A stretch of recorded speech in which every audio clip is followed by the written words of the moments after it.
Okay, so what I've done now is I've installed the battery for the 12-volt battery for me drill there. Just put a hanger there for the drill to get that done. So that way when the power, I'll have a timer so the power comes on during the day, just charge these things up.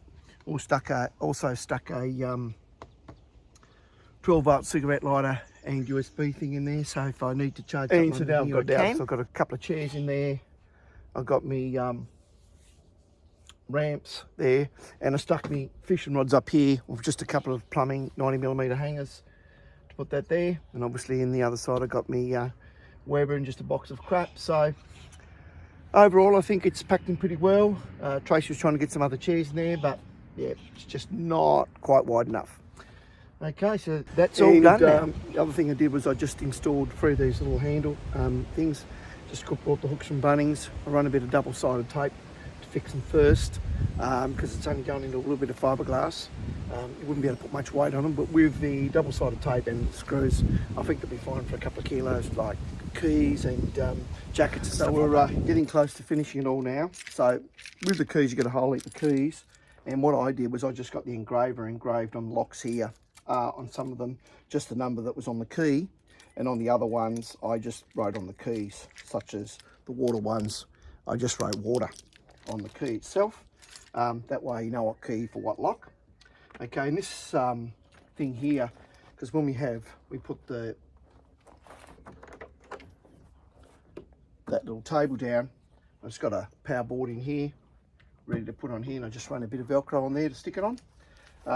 I've got the Noco charger here in there. I've just got a one on power there, so when the power's connected, because when I have it in the shed, I just run a timer for a couple of hours a day for the power to go to the van to charge everything up, obviously because I get no solar in the shed. And then I've just put a USB one in here and the cigarette lighter, so I can charge this up when because if you got the 4-wheelers out, or the battery, or the motorbike out, or the boat, and you have a flat battery, the old Noco fixes that problem really quickly. So that's why I always carry one. And this little side unit seemed to be a really good place to put it, so fit in there quite nicely actually. And I even got the jumper leads in there as well, so everything's in there ready to go. So after we completed the blackjack installation, me and Danny weren't 100% happy. We just didn't like them bolts running across and just didn't look good. So what we did is we ran the bolts through the RHS as well.